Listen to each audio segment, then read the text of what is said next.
Hello fellow YouTubers and car enthusiasts. My name is Alexander and this is my first YouTube video. Actually, it is the first time in front of a camera. By now, you probably have noticed that English is not my native language and therefore there might be some errors in pronunciation or grammar. With the introduction done, let's get started.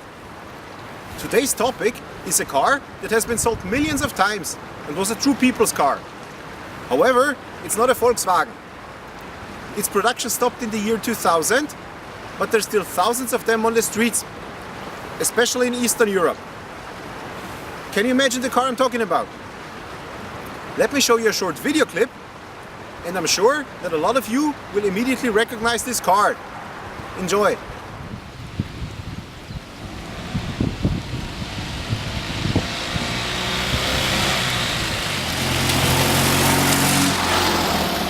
For those of you who didn't recognize this car, it's a Fiat 126P. The P, the name of the car, stands for Poland. However, Polish people call it Maluch, which means little one. It was first developed and produced by Fiat in Italy and was supposed to be the successor of the famous Fiat 500. Unfortunately, sales numbers have never met Fiat's expectations, therefore the production has been discontinued. Sometime later, the Polish production company called FSM, located in Bielsko-Biała, got the rights to produce the car in Poland. FSM stands for Fabryka Samochodów Małolitrażowych, which roughly translates to Factory for Cars with Small Engines. If I remember correctly, production started around 1973 and lasted until the year 2000. Over 4 million units were sold. The last 1,000 cars, however, were a special limited edition called Happy End. 500 red ones and 500 yellow ones were produced. During the production cycle of the car, there were a few different models. However, the differences between them were mostly minor. The biggest changes occurred in the middle of the 1980s by simply changing the dashboard and putting in an electronical ignition. Prior to that, the cars had a mechanical ignition. Let me show you inside the car how this ignition worked.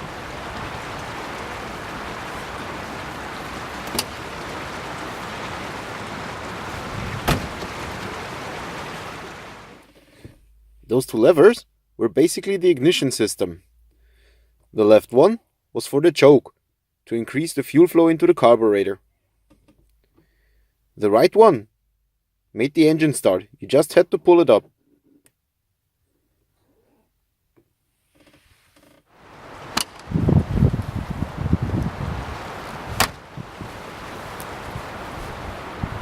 I bought my Fiat in 2010. Back then, the car looked somehow entirely different. First of all, it was painted red, which was not its original color.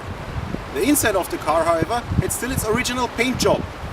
Furthermore, it had plastic front and rear bumpers, plastic covers on the doors, and white painted steel rims. In the beginning, I was very happy having one for myself.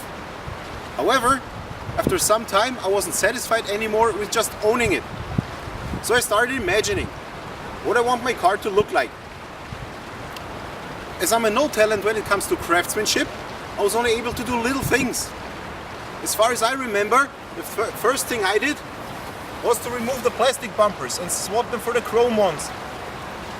Another thing I was able to do was to remove the plastic covers on the doors. Swapping the bumpers and removing the plastic covers on the doors left me with a lot of holes in the bodywork. Those I had fixed by a professional paint shop. Having fixed that, the car looked actually pretty fine, and I thought that it was finally done. Obviously, this was just temporary, and in fact, I was very far from being finished. Some time had passed, and then I decided to have the car restored. I knew from the start this was going to cost a lot of money, so I was looking for a sponsor. I applied for a sponsorship with a big local energy drink producer, as they are globally known for the sponsoring. I drafted a business plan and sent it there. After maybe 2 or 3 weeks, I received an answer. Although it was not the answer I was hoping for, it was not a complete waste of time and energy. At least, I got a free 6-pack of their product. Anyway, through a random encounter, I met a guy who specialized in restoring old cars.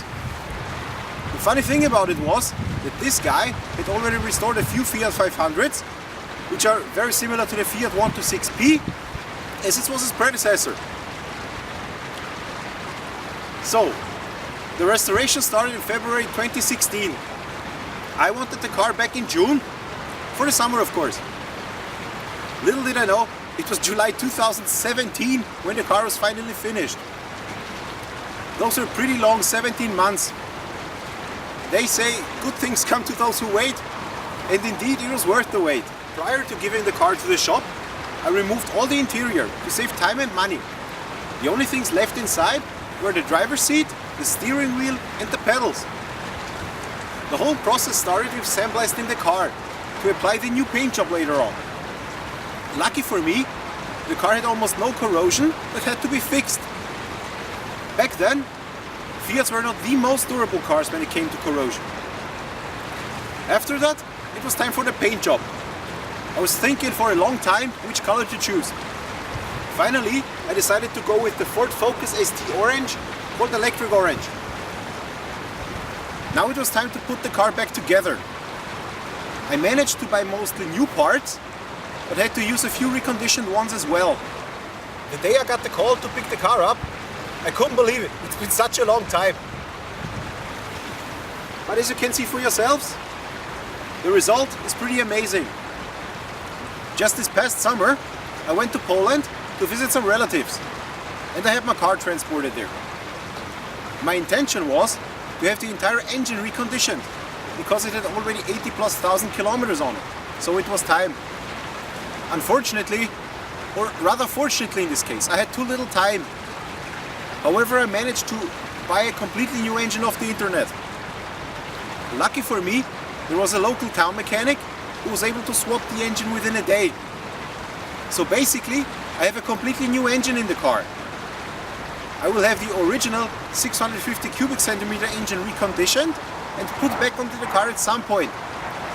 The 600 cubic centimeter engine is one from earlier in the 1980s. It's been 1.5 years since the restoration, and I'm still very satisfied with the result. It may be just me, but whenever I drive by people, they immediately start to smile. Here in Austria, there's a technical mandatory inspection every 12 months. I had mine just this past November and passed flawlessly without any problems. If you guys stuck with me until the end of this video, hit the like button, leave your comments down below and subscribe for more content.